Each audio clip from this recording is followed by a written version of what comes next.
Hi guys, happy Thursday. Happy last day of Read Aloud. I'm sad. We are finishing up Tales of Fourth Grade Nothing today, chapter 10. Before we get started with that, I wanted to thank everyone who wished me a happy birthday yesterday. Y'all made me feel super special. I had a great day. I had a very scary day. I almost, the weather. I was driving in the weather, and I'll just say it wasn't good. You can also see that a tree came down in my backyard, did some damage right there. Thankfully, someone came over this morning and helped me get it out of my backyard, but like a full big tree fell down in my backyard. So it's been kind of crazy. But other than that, yeah, it's great. I'm gonna go ahead and get started on chapter 10, and then I have a few things to say when we're done. Chapter 10 is titled Dribble.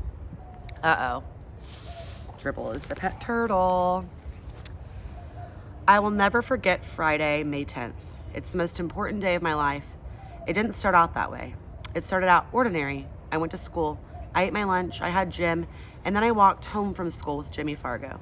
We planned to meet at our special rock in the park as soon as we changed our clothes. In the elevator, I told Henry I was glad summer was coming. Henry said he was too. When I got out at my floor, I walked down the hall and opened the door to my apartment.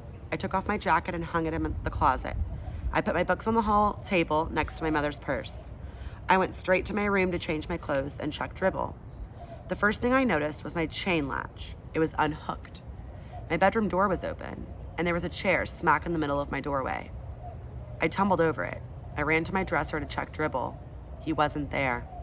His bowl with the rocks and water was there, but Dribble was gone. I got really scared. I thought maybe he died while I was at school and I didn't know about it. So I rushed into the kitchen and hollered, "Mom, where's Dribble?" My mother was baking something. My brother sat on the kitchen floor banging pots and pans together. "Be quiet," I yelled at Fudge. "I can't hear anything with all that noise." "What did you say, Peter?" my mother asked me. "I said I can't find Dribble. Where is he?" "You mean he's not in his bowl?" my mother asked. I shook my head. "Oh dear," my mother said. "I hope he's not crawling around somewhere. You know I don't like the way he smells. I'm going to have to look in the bedrooms. You check in here, Peter." My mother hurried off. I looked at my brother. He was smiling. "Fudge, do you know where Dribble is?" I asked calmly. Fudge kept smiling. "Did you take him? Did you, Fudge?" I asked, not so calmly. Fudge giggled and covered his mouth with his hands. I yelled, "Where is he? What did you do with my turtle?" No answer from Fudge. He banged his pots and pans together again. I yanked the pots out of his hand. I tried to speak softly. "Now tell me where Dribble is. Just tell me where my turtle is. I won't be mad if you tell me. Come on, Fudge. Please." Fudge looked up at me. "In tummy," he said. "What do you mean in tummy?" I asked, narrowing my eyes. "Dribble in tummy," he repeated. "What tummy?" I shouted at my brother. "This one," Fudge said, rubbing his stomach. "Dribble in this tummy, right here." I decided to go along with his game. "Okay, how did he get in there, Fudge?" I asked. Fudge stood up. He jumped up and down and sang out, "I ate him, ate him, ate him." Then he ran out of the room. My mother came back into the kitchen. "Well, I just can't find him anywhere," she said. "I looked in all the dresser drawers and the bathroom cabinets and the shower and the tub and—" "Mom," I said, shaking my head, "how could you?" "How could I what, Peter?" Mom asked. "How could you let him do it?" "Let who do what, Peter?" Mom asked. "Let Fudge eat Dribble," I screamed. My mother started to mix whatever she was baking. "Don't be silly, Peter," she said. "Dribble is a turtle." "He ate Dribble," I insisted. "Peter Warren Hatcher, stop saying that," Mom hollered. "Well, ask him. Go ahead and ask him," I told her. Fudge was standing in the kitchen doorway with a big grin on his face. My mother picked him up and patted his head. "Fudgy," she said to him, "tell Mommy where Brother's turtle is." "In tummy," Fudge said. "What tummy?" Mom asked. "Mine," Fudge laughed. My mother put Fudge down on the kitchen counter where he couldn't get away from her. "Oh, you're fooling Mommy, right?" "No fool," Fudge said. My mother turned very pale. "You really ate your brother's turtle?" Big smile from Fudge. "You mean that you put him in your mouth and chewed him up like this?" Mom made believe that she was chewing. No, Fudge said. A smile of relief crossed my mother's face. Of course you didn't. It's just a joke. She put Fudge down on the floor and gave me a look. Fudge babbled.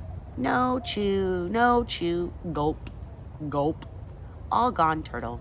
Down Fudge's tummy. Me and my mom stared at Fudge. You didn't, Mom said. Did so, Fudge said. No, Mom shouted. Yes, Fudge shouted back. Yes, Mom asked weakly, holding onto a chair with both hands. Yes, Fudge beamed. My mother moaned and picked at my brother. Oh no, my angel, my precious little baby. Oh no. My mother didn't stop to think about my turtle. She didn't even give Dribble a thought. She didn't even stop to wonder how my turtle liked being swallowed by my brother. She ran to the phone with Fudge tucked under one arm. I followed.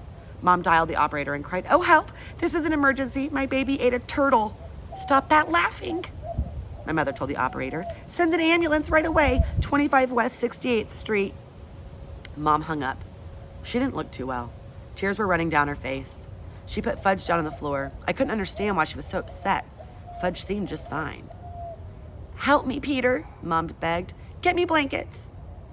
I ran into my brother's room. I grabbed 2 blankets from Fudge's bed. He was following me around with that silly grin on his face.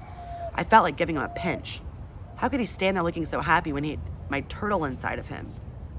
I delivered the blankets to my mother. She wrapped Fudge up in them and ran to the front door.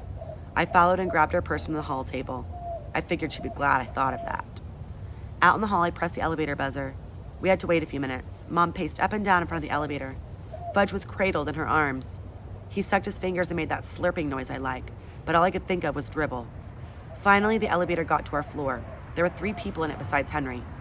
This is an emergency, Mom wailed. The ambulance is waiting downstairs. Please hurry. Yes, Mrs. Hatcher, of course, Henry said. I'll run her down just as fast as I can. No other stops. Someone poked me in the back. I turned around. It was Mrs. Rudder. What's the matter? She whispered. It's my brother, I whispered back. He ate my turtle. Mrs. Rudder whispered that to the man next to her, and he whispered it to the lady next to him, who whispered it to Henry. I faced front and pretended I didn't hear anything. My mother turned around with Fudge in her arms and said, That's not funny at all. But Fudge said, Funny, funny, funny, Fudgy. Everybody laughed, everybody except my mother. The elevator door opened. 2 men dressed in white were waiting with a stretcher. This the baby? One of them asked. Yes, it is, Mom sobbed. Don't worry, lady. We'll be to the hospital in no time. Come, Peter, my mother said, tugging at my sleeve. We're going to ride in the ambulance with Fudge. My mother and I climbed into the back of the blue ambulance. I was never in one before. It was neat. Fudge kneeled on a cot and peered out through the window. He waved at the crowd of people that had gathered on the sidewalk. One of the attendants sat in back with us. The other one was driving. What seems to be the trouble, lady? The attendant asked. This kid looks pretty healthy to me. He swallowed a turtle, my mother whispered. He did what? The attendant asked. Ate my turtle, that's what, I told him. My mother covered her face with her hanky and started to cry again. Hey, Joe, the attendant called to the driver. Make it snappy. This one swallowed a turtle. That's not funny, Mom insisted. I didn't think so either, considering it was my turtle. We arrived at the back door of the hospital. Fudge was whisked away by 2 nurses. My mother ran after him. You wait here, young man, another nurse called to me, pointing to a bench. I sat down on the hard wooden bench. I didn't have anything to do. There wasn't any books or magazines spread out like when I go to Dr. Cohn's office, so I watched the clock and read all the signs on the walls. I found out I was in the emergency section of the hospital. After a while, the nurse came back. She gave me some paper and crayons. Here you are. Be a good boy and draw some pictures. Your mother will be out soon. I wondered if she knew about Dribble, and that's why she was trying to be so nice to me. I didn't feel like drawing any pictures. I wondered what they were doing with Fudge in there. Maybe he wasn't such a bad little guy after all. I remember that Jimmy Fargo's little cousin once swallowed the most valuable rock from Jimmy's collection, and my mother told me that when I was a little kid, I swallowed a quarter. Still, a quarter's not like a turtle. I watched the clock on the wall for an hour and 10 minutes. Then a door opened and my mother stepped out with Dr. Cohn. I was surprised to see him. I didn't know he worked in the hospital. Hello, Peter, he said. Hello, Dr. Cohn. Did you get my turtle? Not yet, Peter, he said, but I do have something to show you. Here's some x-rays of your brother. I studied the x-rays as Dr. Cohn pointed things out to me. You see, he said, there's your turtle, right there. I looked hard. Will Dribble be in there forever? I asked. No, definitely not. We'll get him out. We gave Fudge some medicine already. That should do the trick nicely. What kind of medicine? I asked. What trick? Castor oil, Peter, my mother said. Fudge took castor oil and milk of magnesia and prune juice too. Lots of that. All those things will help to get Dribble out of Fudge's tummy. We just have to wait, Dr. Cohn said. Probably until tomorrow or the day after. Fudge will have to spend the night here, but I don't think he's going to be swallowing anything that he isn't supposed to be swallowing from now on. How about Dribble? I asked. Will Dribble be all right? My mother and Dr. Cohn looked at each other. I knew the answer before he shook his head and said, I think you may have to get a new turtle, Peter. I don't want a new turtle, I said. Tears came to my eyes. I was embarrassed and wiped them away with the back of my hand. Then my nose started to run and I had to sniffle. I want Dribble, I said. That's the only turtle I want. My mother took me home in a taxi. She told me my father was on his way to the hospital to be with Fudge. When we got home, she made me lamb chops for dinner, but I wasn't very hungry. My father came home late that night. I was still up. My father looked gloomy. He whispered to my mother, Not yet. Nothing yet. The next day was Saturday. No school. I spent the whole day in the hospital waiting room. There were plenty of people around, and magazines and books, too. It wasn't like the hard bench in the emergency hallway. It was more like a living room. I told everybody that my brother ate my turtle.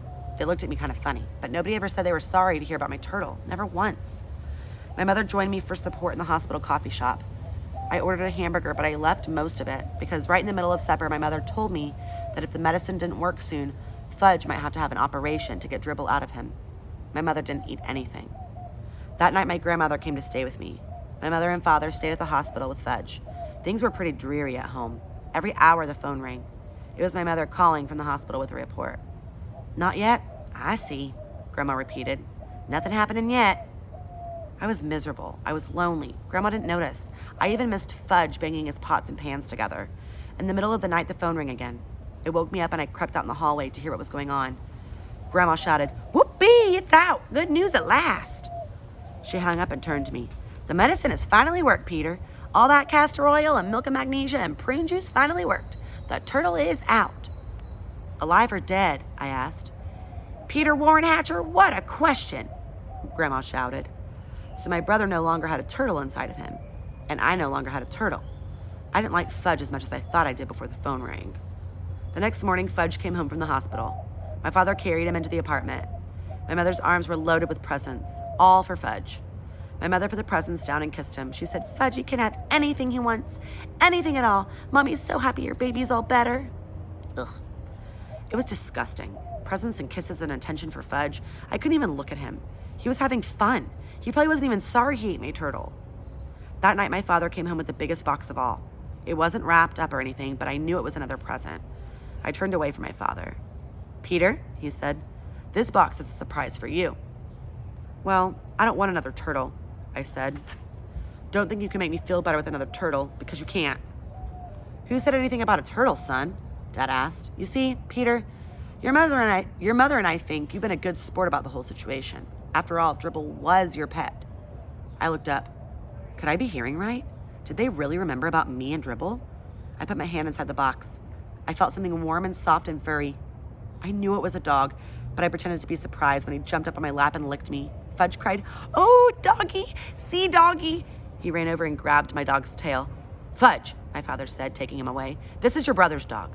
Maybe someday you'll have a dog of your own, but this one belongs to Peter. Do you understand? Fudge nodded. Peter's dog. That's right, my father said. Peter's dog. Then he turned to me. And just to be sure, son, he said, we got a dog that's going to grow quite big. Much too big for your brother to swallow. We all laughed. My dog was neat. I named him Turtle to remind me. Aw, that was sweet. That's the end of the book. So you remember when we read Super Fudge in class, when we read those few chapters, Turtle, the dog, was in the book. So y'all need to pick up Super Fudge for the summer and read that next. I believe Super Fudge is the next book, but y'all need to double check. Remember, you have all of these books on the back as options to continue reading this summer. That's why I read this one, and that's why you finished it. So you have Otherwise Known as Sheila the Great, Super Fudge, Fudgemania, and Double Fudge. So it sounds like one of the books is all about Sheila, the neighbor that he doesn't like, and then the other three are about Fudge. So they'll be interesting and entertaining. Guys, I'm going to miss this a lot. I truly have enjoyed this. I've enjoyed every single day making it a priority to set up my tripod and pull out our book and read with you guys. I cannot express enough how much I'm going to miss this daily and how much I'm going to miss you guys. It's just not real for me yet. I'm not allowing it. If you were in on our Zoom on Wednesday, you know that on Monday, super important, I want all of you to be there. Please, please, please. Tomorrow, we will announce what time on Monday that we will Zoom. Monday is our official last day of school. You will not have any school work, but we do want to have about a 10-minute farewell goodbye Zoom on Monday. So tomorrow, have your parents check Living Tree and Teams. I will announce the timing and send out the invite for the Monday's Zoom, the final farewell. Remember, I will not be on tomorrow to read this because we're done. But I will see you guys on Monday for our farewell Zoom. I love you guys so much. I hope you enjoyed our second book. And yeah, we read Pax and now finished Tales of a Fourth Grade Nothing. And it just shows you how easy it is to finish chapter books. Like, pick them up this summer, guys. Pick up some chapter books and keep reading, because that reading level is going to go backwards if you don't. I will see you guys on Monday. Here's our final farewell for our Read Aloud series. Makes me very sad. I'll cry when I turn off the camera. Not on camera. Y'all have seen me cry enough. But I love you guys. Adios.